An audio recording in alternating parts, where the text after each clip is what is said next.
Important events. What events changed or shaped Jagadish Chandra Bose's life? Sir Jagadish Chandra Bose could have had a very comfortable upbringing with negligible contact under the colonial rule of the British due to his father Bhagwan Chandra Bose actively contributing to Hindu reform movements and working as a civil servant in Bengal President, a subdivision of the British Empire. However, his father chose to have him start his education at a vernacular school, as opposed to an expensive English language school, where in this vernacular school he would get a chance to learn his own language Bangla and to know and understand a wide variety of people. The impact and contact with the range of different people who were commonly referred to as a low caste taught Bose the value and of hard work, which he used throughout his life and was clear in his attitude toward his work and achievements.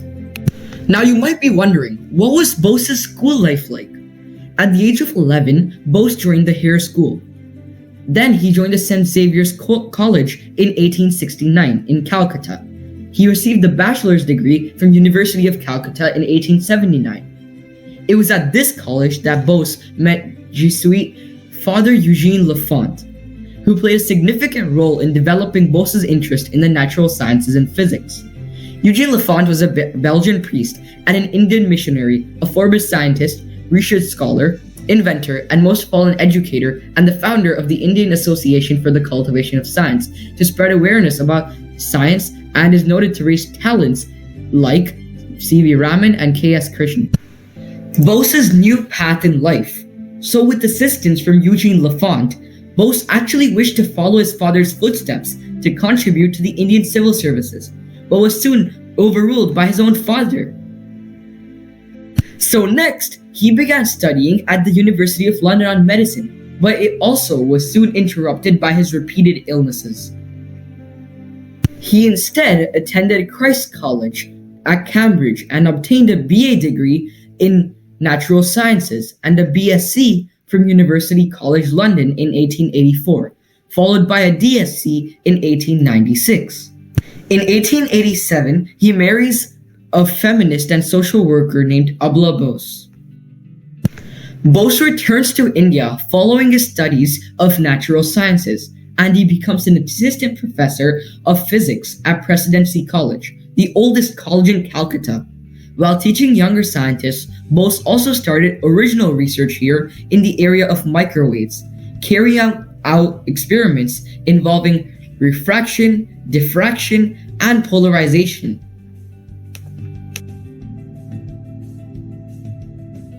Now you might be wondering, what is refraction, diffraction, and polarization?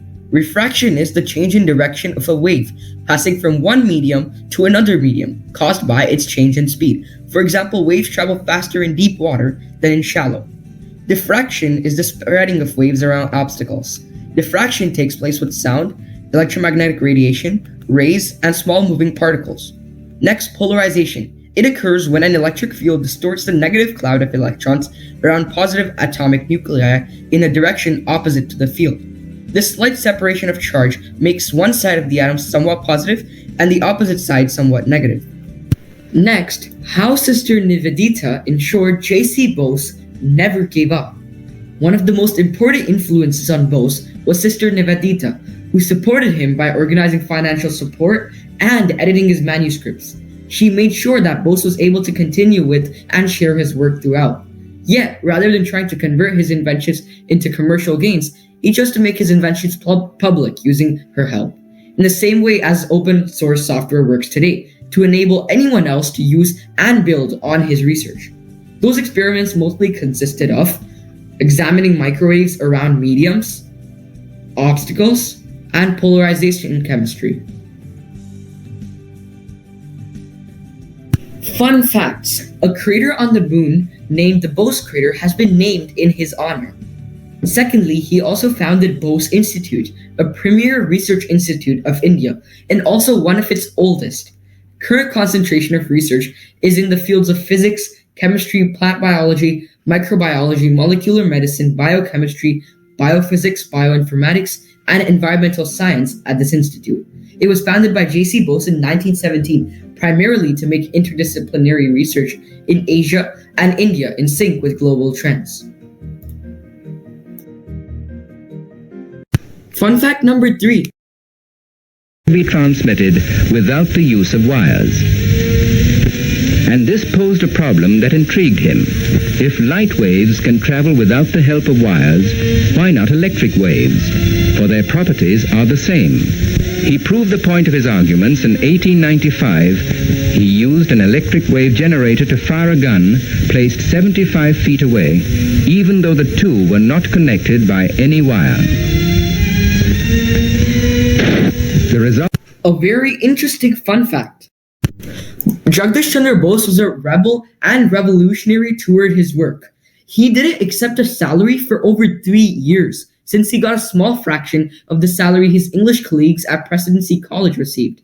In protest, he declined to accept any remuneration for his work until it was corrected. At his time in Presidency College of Calcutta as a professor, when he did have a salary, it was only 100 rupees a month, or $2, which is very less. A very sad fact. College authorities did not provide any facility for research to J.C. Bose, but he continued his research in a small room. A very motivational fun fact. He devised his own equipment with the help of a tinsmith who had no formal training. A relaxing fact. Acharya J.C. Bose used to visit this place frequently. He used to think about his work in a tranquil environment. He raised many plants in the gardens around the building. Amazing and meaningful quotes from Jagadish Chandra Bose. The more difficult is the task, the greater is the challenge. When you have gained the vision of a purpose to which you can and must dedicate yourself wholly, the closed doors will be opened and the seemingly impossible will become fully attainable. It would be our worst enemies who would wish us to live only on the glories of the past and die off from the face of the earth in sheer passivity. By continuous achievement alone, we can justify our great ancestors. We do not honor our ancestors by the false claim that they are omniscient and have nothing more to learn. The true laboratory is the mind, where behind illusions we uncover the laws of truth. If people are not able to do anything, they put the blame on unfavorable circumstances.